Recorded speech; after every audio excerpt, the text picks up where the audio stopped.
Friends, कैसे हैं आप सभी। वेलकम टू दृष्टि फॉर सक्सेस। आज हम स्टार्ट करेंगे क्लास 12 के अकाउंट्स के टर्म 1 का फुल कोर्स।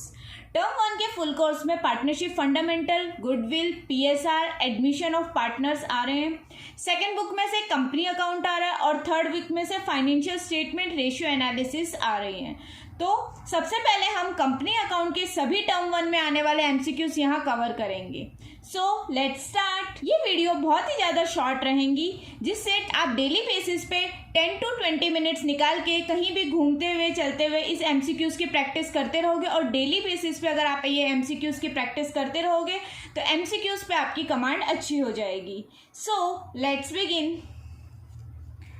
तो कंपनी अकाउंट में हमने स्टार्ट किया है। सबसे पहले हम थियोरी पार्ट लेंगे कंपनी अकाउंट का। तो कंपनी अकाउंट का सबसे पहले फर्स्ट क्वेश्चन है, अ कंपनी हैज़, कंपनी के क्या क्या कैरेक्टरिस्टिक्स हैं? Separate legal entity, perpetual existence, limited liability या all of the above. Yes, separate legal entity का मतलब क्या होता है? कंपनी एंड कंपनी के मेंबर्स दोनों एक अलग अलग आइडेंटिटी है, सेम पर्सन नहीं है। जैसे सोल प्रोप्राइटर में हमने सीखा था, सोल प्रोप्राइटर जो ओनर होता है और वो फर्म होती है एक सिंगल पर्सन होता है, इसीलिए उनकी लाइबिलिटी क्या होती है? अनलिमिटेड होती है। कंपनी सेपरेट लीगल एंटिटी होती है, इसलिए इनकी लाइबिलिटी क्या होती है? Limited liability. हर पर्सन की लिमिटेड लाइबिलिटी होती है। परपेचुअल एग्जिस्टेंस मीन्स कंपनी बहुत लंबे समय तक चलती रहती है, इसीलिए इसका आंसर क्या हो जाएगा? All of the above. Second है, share holders are, share holder कौन होते हैं? तो customer of the company, owner of the company, creditors of the company या नन ऑफ द अबाउ। तो ये सभी को पता है शेयर होल्डर क्या होते हैं? हमारे owner of the company. Question number 3 है, who are the real owner of a company, company के रियल ओनर कौन होते हैं? Government, board of director, equity share holder या डिवेंचर शेयर होल्डर। तो कंपनी के ओनर कौन होते हैं? Equity share holder, government, board of director, debenture holders company के बोरोवर्स, कंपनी जिससे बोरो करती है मनी, बोर्ड ऑफ डायरेक्टर्स जो इक्विटी शेयर होल्डर के बिहाफ पे कंपनी को संभालते हैं, और गवर्नमेंट आपको पता है। तो कंपनी के रियल ओनर कौन होते हैं? Equity share holders. Next question है question number 4, a company is created by, company किससे क्रिएट होती है? Special act of the parliament, companies act, investors या मेंबर्स। तो कंपनी क्रिएट होती है कंपनीज एक्ट 2013 से। ठीक है।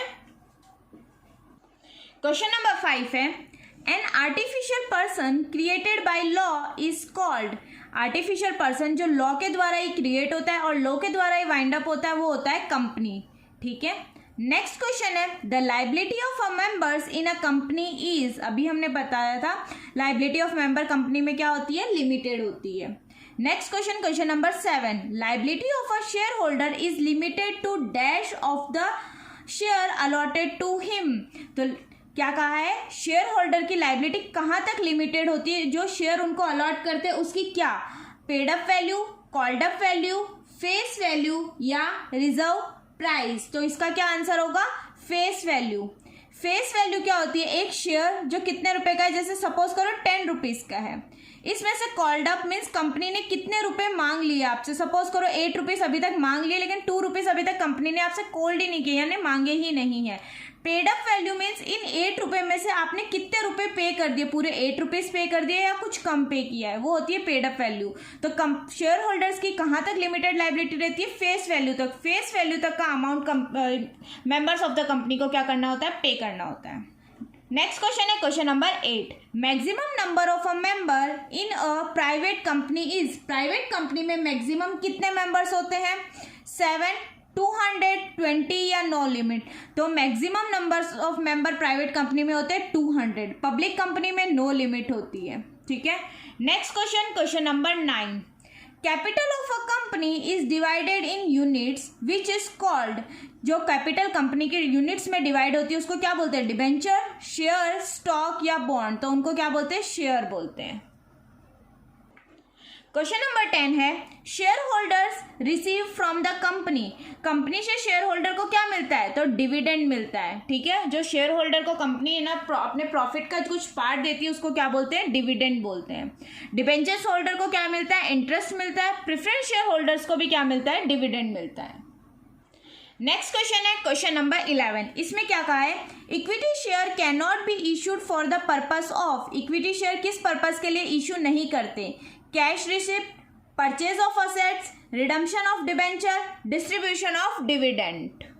तो इसका आंसर क्या हो जाएगा? Distribution of dividend. Cash receipt के लिए भी हम इक्विटी शेयर्स को इशू कर सकते हैं, असेट्स परचेज करने के लिए भी हम इक्विटी शेयर को इशू कर सकते हैं, और डिबेंचर का रिडम्पशन ऑफ डिबेंचर क्या होता है? डिबेंचर होल्डर को उनका पेमेंट हम वापस करते हैं, हमारे डिबेंचर्स वापस लेते हैं, उसके लिए भी हम इक्विटी शेयर इशू कर सकते हैं। लेकिन डिविडेंड को डिस्ट्रीब्यूट करने के लिए हम कभी भी इक्विटी शेयर को इशू नहीं कर सकते। Next question number 12, a company में इशू, कंपनी क्या इशू कर सकती है? Equity share, preference share, equity and preference share both, या नन ऑफ द अबाउ। तो कंपनी क्या इशू कर सकती है? Equity and preference share both. ठीक है, कंपनी इक्विटी शेयर भी इशू कर सकती है एंड प्रेफरेंस शेयर भी इशू कर सकती है। Next question number 13, a company can not issue, company क्या इशू नहीं कर सकती है?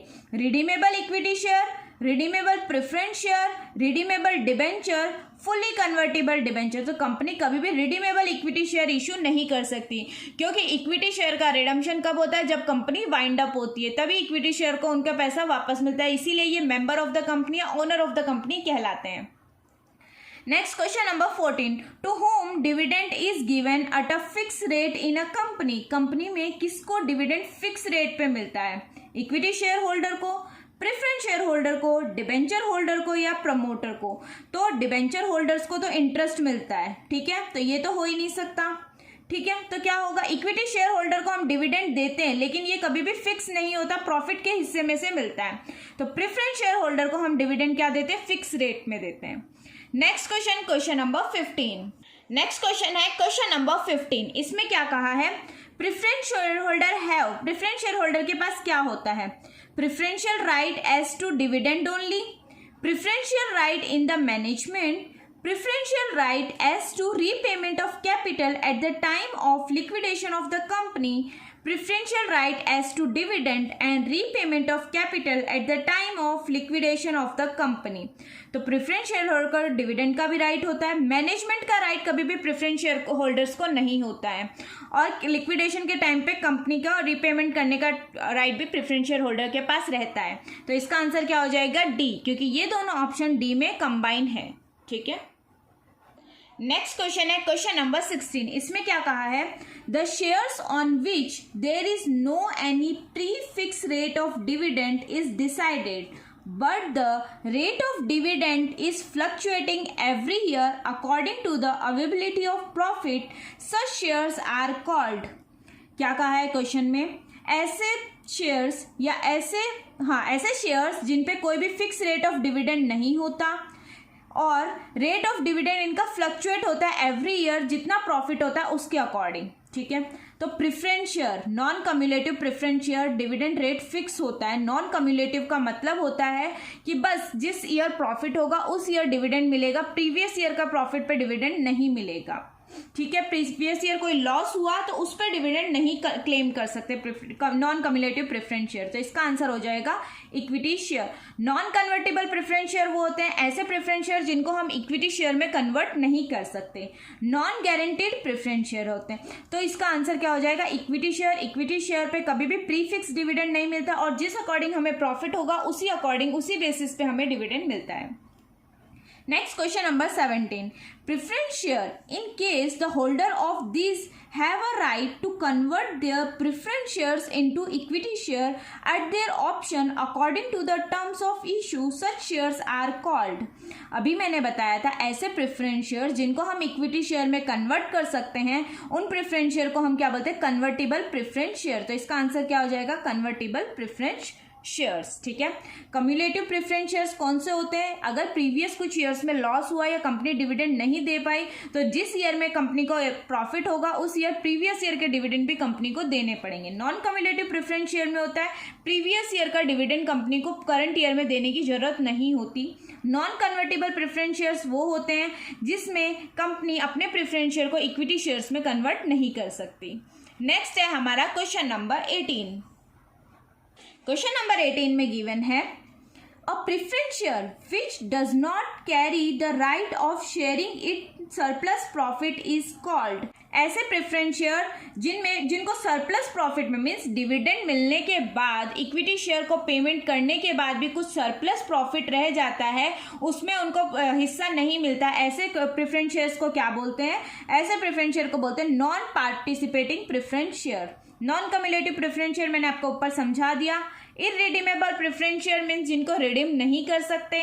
नॉन कन्वर्टेबल प्रेफरेंस शेयर जिनको हम इक्विटी शेयर में कन्वर्ट नहीं कर सकते। और नॉन पार्टिसिपेटिंग प्रेफरेंस शेयर वो होते हैं जिनको अगर प्रॉफिट में से डिविडेंड मिल चुका, उसके बाद इक्विटी शेयर को भी उनका डिविडेंड देने के बाद कुछ सरप्लस प्रॉफिट बच जाता है, तो नॉन पार्टिसिपेटिंग प्रेफरेंस शेयर को उसमें से कोई हिस्सा नहीं मिलता। बट पार्टिसिपेटिंग प्रेफरेंस शेयर को हिस्सा मिलता है कभी भी कंपनी के पास डिविडेंड देने के बाद, इक्विटी शेयर्स को भी डिविडेंड पे करने के बाद कुछ एक्सेस प्रॉफिट बच जाता है, तो वो फिर से प्रेफरेंस शेयर को डिविडेंड दे देते हैं। वो कौन से प्रेफरेंस शेयर होते हैं? Participating preference share.